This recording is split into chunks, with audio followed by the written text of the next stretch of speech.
Johnny Dollar. Hi there, Johnny. This is Helen Derer. Helen Derer? That's right. I live out here in Morro Bay, California. I see. Insurance with one of the companies you represent, the Greater Southwest Insurance Company. Oh, yeah, I do a lot of work for them. But also, Johnny, do you mind if I call you Johnny? Well, no, not at all, Miss Derer. Or is it Mrs.? It's Miss. Or better still, just Helen. As I started to say, I not only have that insurance, but Johnny, I never miss that radio program of yours where you tell all about those exciting cases you solve. Sometimes I just don't see how you do it. Well, I hope you never find out about the ones I miss out on. But now, Miss Derer... I don't think I've missed a single one of your programs. Good. I'm your most loyal listener, and I think you're wonderful. Well, thanks. And that's why I'm calling you instead of the police about this. Well, look, Miss Derer, Oh? Yes. Calling about what? Johnny, if the police weren't able to nab them, isn't that what you say, nab them? Yeah, sure, but go on. Well, Johnny, these terrible people might suspect that I'm the one who told the police about them. What people, Miss Derer? And if that happened, well, I guess you can just imagine what they might do to me. Well, who are these people you're talking about, and just what is it they're up to? All right, Johnny. Now listen carefully. Yeah. Yes? Miss Derer? Hello? Hello? Hello?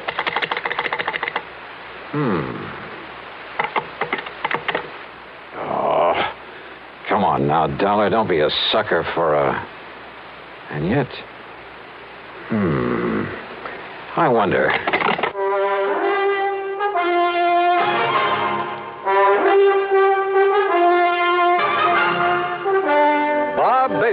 In the exciting adventures of the man with the action-packed expense account, America's fabulous freelance insurance investigator. Yours truly, Johnny Dollar.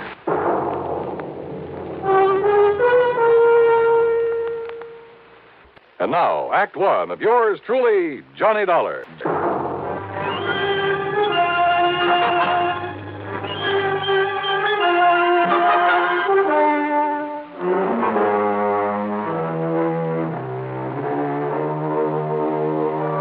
Expense account submitted by Special Investigator Johnny Dollar to the Greater Southwest Insurance Company, Home Office, Los Angeles, California.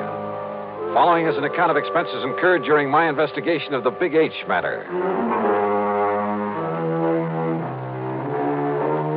Expense account item 1-275, long-distance telephone call to Hollywood 82124. That is to say, the office of Royal J. Harkins, contact man at Greater Southwest Insurance in Los Angeles. It was late in the day, but luckily he was still in his office. Nice to hear from you again, Johnny. What can I do for you? Roy, I'm putting this call on expense account. Oh? But that ain't all. If I could make connections down to New York, well, let's see. There's a plane leaving for the West Coast a little after midnight, so I'd arrive in L.A. early in the morning. You coming out here? Unless somebody's been pulling my leg. Roy, do you have a policy holder named Helen Derer? Yes, we certainly do. Well, now, what's that mean? She's an elderly woman, a spinster, who lives up in the little town of Morro Bay. That's about 200 miles north of here. Johnny, she called this office early this afternoon. She demanded your phone number there in Hartford. And? Well, I didn't give it to her. Why not? Because she wouldn't say why she wanted to get in touch with you. Oh, fine. And knowing how busy you always are, well... But then, just a few minutes ago, I began to wonder about it. Yes? Well, after all, if she wanted to contact you about some insurance matter... Yeah. What? Well, did you call her back? Yes, since we handle all her insurance. That is, I tried to, but I got no answer. Then, Roy, I'm going to grab that plane I was talking about. Well, now, wait. Did she get to you? Did you talk to her? Yes. And it has something to do with her insurance? Plenty. So I'm flying out there, Roy, at your company's expense. Now, just a minute, Unless, Johnny. of course, you'd rather pay off her insurance to some beneficiary. Johnny. Then just be sure to have a rental car waiting for me when I pull into the airport. Item 2, 162.85, plane fare. The big mainliner took off from New York's International Airport promptly at 12:30 a.m. At 6:30 Pacific time, I stepped off the plane at L.A. International. Dollar, this way. Oh, hi, Roy. I didn't exactly expect you to be here in person this early in the morning. Well, I am. I've got a rental car ready and waiting for you out at the curb. Good. But listen, you still haven't told me what this is all about. Because I'm not too sure myself. But you sounded over the phone as though something's happened to the old lady. Miss Helen Derer, I mean. That's exactly the way I meant it to sound. And since I still haven't been able to get her on the telephone... Well, what? What's happened to her? I don't know. This my car? That's right. Oh, start making some sense, will you? I wish I could. Well, do you actually know that something's happened to Miss Derer? Nope. But if it hasn't, I've got to do everything I can to prevent it. Johnny, prevent what? Royal, I only wish I knew. Johnny! Johnny! Thanks to an excellent highway and light traffic, I made good time through Santa Monica, then Santa Barbara, even past the famous Pismo Beach. It was just afternoon when I pulled into Morro Bay. When I stopped for gas, that's item 3, 420, I looked up Miss Helen Dener's address in the local phone book. It turned out to be a modest little frame house about half a mile south of Morro Rock on the landward side of the bay. It had some nice, well-kept flower beds in front, and at the back I could see a small, rather decrepit dock that stuck out into the bay. A brand-new, expensive automobile was parked in the street in front of the place. Hardly the kind of car you'd expect a sweet old lady to be driving along. Well, there was only one way to find out.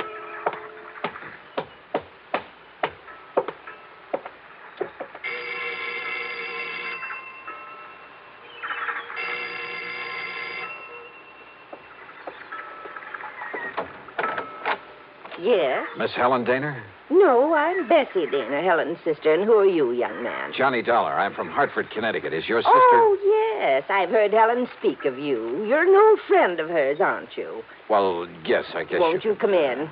Well, is she here, Miss Derer? Well, she ought to be back from the market any minute. The market? But she hasn't been at all well, you know. That's why I've come to live with her, sort of take care of her. I see. But I did think it was all right to let her walk down to the market this morning. Would you like to come in and wait for her? Which market, Miss Derer? Well, it's the first one down the street. Now, do you see it? That little supermarket just 2 blocks away. Oh, yeah, I see. So if you'd like to come in and wait... No, thanks. I'll pick her up there. Well, but Mr. Dollar... Thank you very much. Mr. Dollar...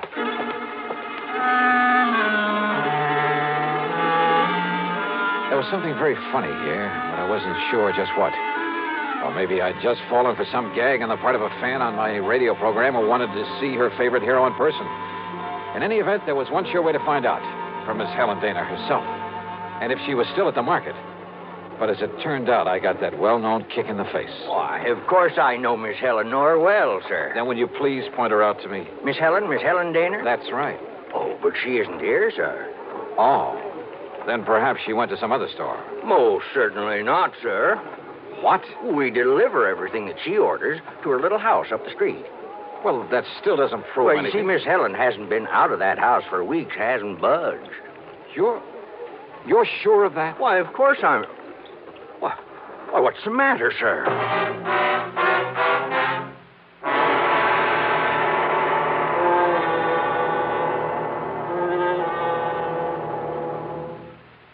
And now, Act 2 of yours truly, Johnny Dollar and the Big H Matter.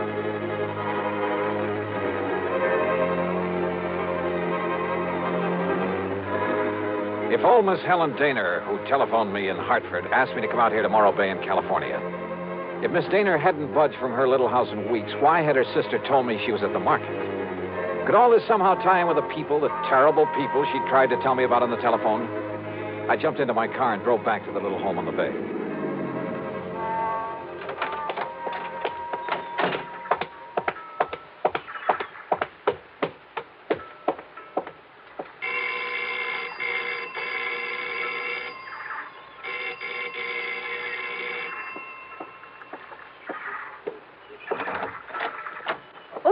Mr. Dollar. That's right. Now, where is Helen Derer? Oh, Sister came back while you were gone. Came back? Without my seeing her? Now, listen, I was... Yes? Well, the manager of that market said she hasn't been out of this house for weeks. What? Oh, you must have gone to the supermarket. Well, where else? And just because she isn't shopping there anymore... Oh, now, look, Miss Derer, you told me... Won't you come in? I think she'll be terribly disappointed if you don't. You see, she's told me all about you now. In the couple of minutes I was away from here? An insurance investigator. I think it's awfully thrilling. But now come in and see her. I think she's been kind of expecting you. Yeah. And if you'd like to know what I think, Miss... Good Lord.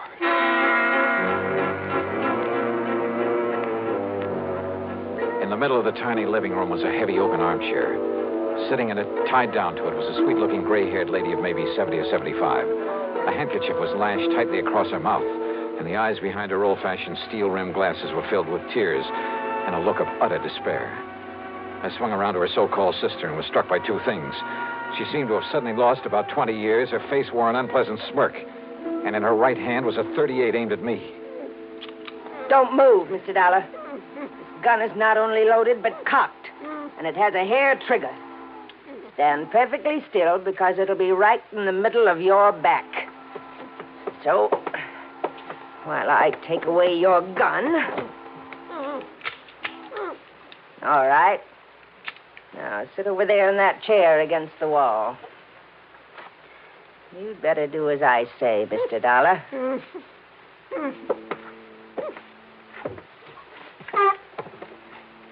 Now, we may have to wait a little while, so get one thing straight. Any move, any tricks, and I pull this trigger. Mind telling me what we're waiting for? You'll see. And why you've tied her up that way? That is Helen Derer, isn't it?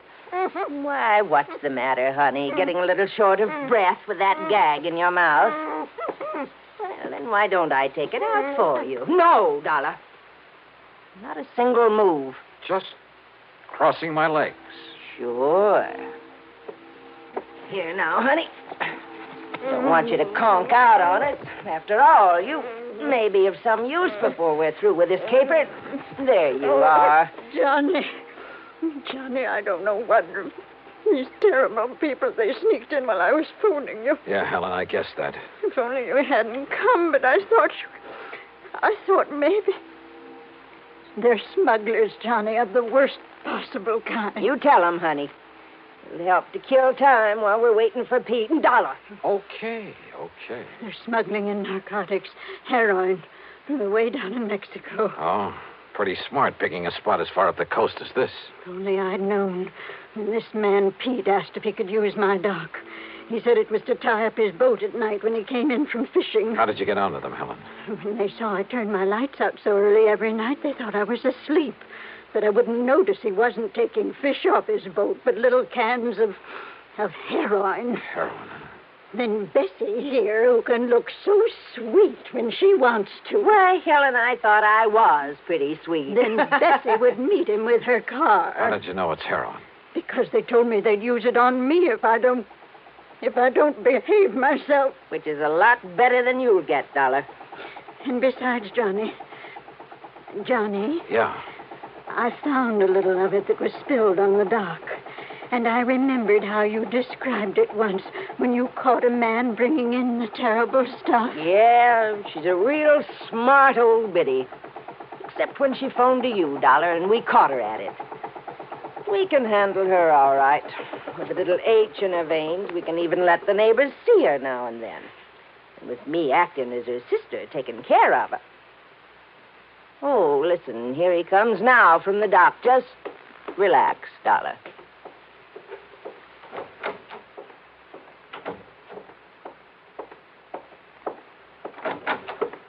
Well, what a charming little party. Johnny, this is... Nice work, Bessie. Dollar, huh? That's right. You want to take care of him, Pete? So you made the mistake of coming out here. Believe me, mister, it was a mistake. I said, are you going to take care of him? Why, of course, right away. We don't want him lying around here. Which is to say, Dollar, we're going to do something I haven't thought of since the old days in Chicago. You and I are going to take a little ride. And now, Act 3 of yours truly, Johnny Dollar. Take a little ride, huh? That's right. Chicago style. Exactly, Dollar. No, Johnny, don't you see what that means? He's going to take All her out. right, honey. Just keep out of this. No, I won't. Pete's going to kill him. That's right. Now, shut up. Oh, now, just a Dollar. minute. Sit down. Bessie, be sure you keep the gun on him. Oh, don't worry, Pete. If I had a silencer, though, I'd get rid of him here and now. Has it occurred to you, Pete, that I may have left word with them that if I'm not heard from... Now, don't try to be cute, Dollar. Sure, it occurred to me. I dismissed it. For the simple reason that you couldn't possibly have had any reason to know what you were getting into out here. So forget it. What are you going to do with him, Pete? Well, whatever it is, we'll have to wait till after dark when this one-horse town closes up for the night. Well, then what? Well, I've got to be sure that Dollar's body won't be found until No. Shut up. until we're through with this operation. That means a week or... Wait, I got it. What, Pete? Up on Cayucas Beach. Cayucas? Yeah, that little town 5 or 6 miles north of here. There's a big pile of rocks, a big cave in them. Nobody'd ever think of looking in there. So, as soon as... Oh, what are you doing? Just digging out a cigarette, if you don't mind. No, sure, go ahead. But this is one time the condemned man won't enjoy a hearty meal. Johnny, isn't there anything? To think I got you into this. I told you to Don't shut up. Listen, I told you. Oh, no, you don't.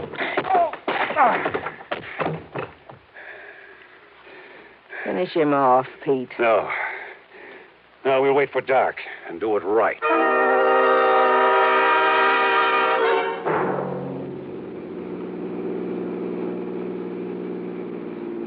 I guess he had really slugged me, because by the time I fully came to, it was night.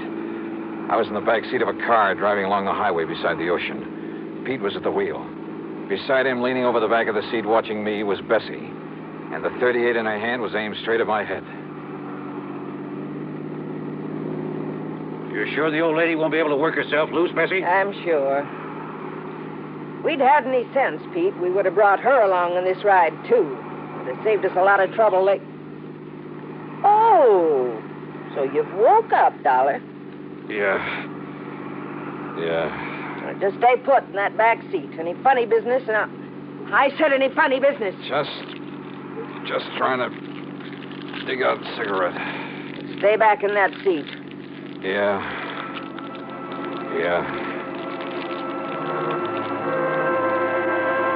She didn't take her eyes off me for a second, or the gun either.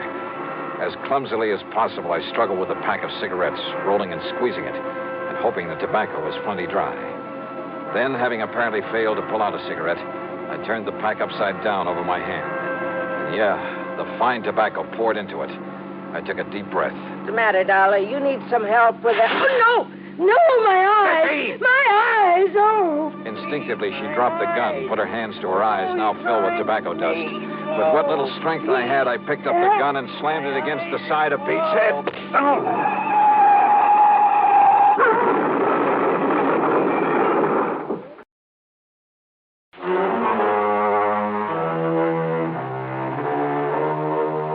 It was a commercial trucker driving one of those big interstate trailer jobs who pulled off the highway to give us a hand. Yes, somehow those boys are always around when you need them. And he used his head. When he found my credentials in my pocket, he saw the whole picture in a flash. So he hailed down the first police car that came along and turned both Pete and Bessie over to them. Miss Helen Derer, bless her heart, the spunky little old character was tickled pink to be involved in the whole thing. Yeah, she just can't wait to go to court and testify against those two. Expense account total, including the trip back to Hartford, $447.45. Yours truly, Johnny Dollar.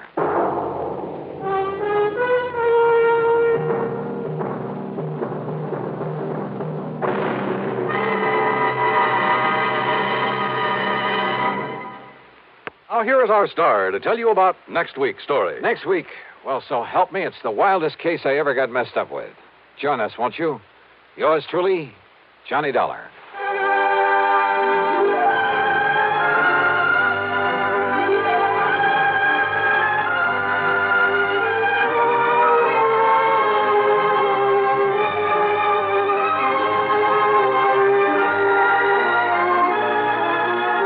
Yours truly, Johnny Dollar, starring Bob Bailey, originates in Hollywood and is written, produced, and directed by Jack Johnstone. Heard in our cast were Peggy Weber, Virginia Gregg, Bartlett Robinson, Joseph Kearns, and Russell Thorson.